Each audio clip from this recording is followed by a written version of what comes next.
Kiyoshi and Ahiru arrived at one of the platforms of the big station. They were worried after what happened to Ichihiro and his branch line, since he had been sent away to be repaired after his incident with the station master's house.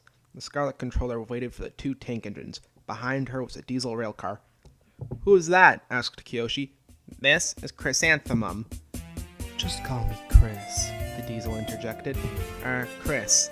She's a diesel rail car. She'll be working on Ichihiro's branch line for the time being." "Will she stay, sir?" Kiyoshi asked.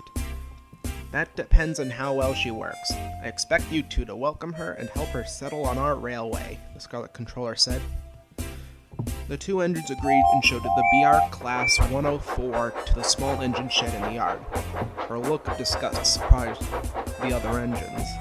"This shed is dreadfully smelly, and anything smelly is bad for my swerves," Chris said snobbishly. Kiyoshi and Ahiru were angry, but they took her to the carriage shed. Chris was delighted.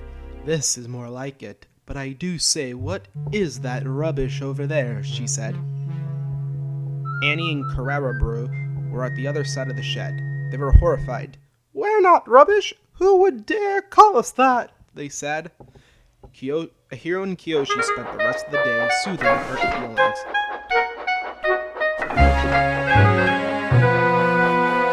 The next morning, Kiyoshi and Ahiru were exhausted. Chris woke up. She was full of energy and was ready to get her day started. She pulled up to the platform, ready to take her passengers. "Look at me! I'm the latest diesel, highly sprung and right up to date. You won't want to ride Ichihiro's bumpy old Annie and Carrera Brew right now, would you?" she wooed the passengers. "I'm a diesel fit for the Emperor," she thought to herself. The passengers waited for her to start, but she didn't. She soon found out that a milk truck was being coupled up to her. "Do they expect me to pull that?" "Surely you can pull just one truck," said her driver.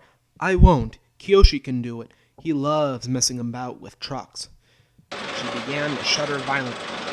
"Nonsense! Come on now, back down." Chris violently lurched backwards and blew a fuse. The passengers began to argue loudly, but it was no good. "It's fitter's orders," she finally said. "What is?" her driver replied. "My fitter's a nice kappa.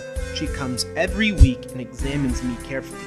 Chrysanthemum, she always says, never pull.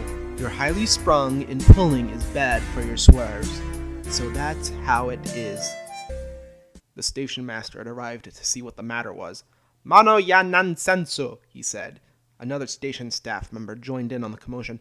"I can't understand. Whatever made Remilia send us such a feeble... Feeble? Let me tell you, you baka!" One of the passengers finally had it with the stuck-up rail car. "Stop arguing, we're late already." She was uncoupled from the tank truck, and she chuckled to herself. "That's a good story. I'll do what work I choose, and no more." But she said it to herself.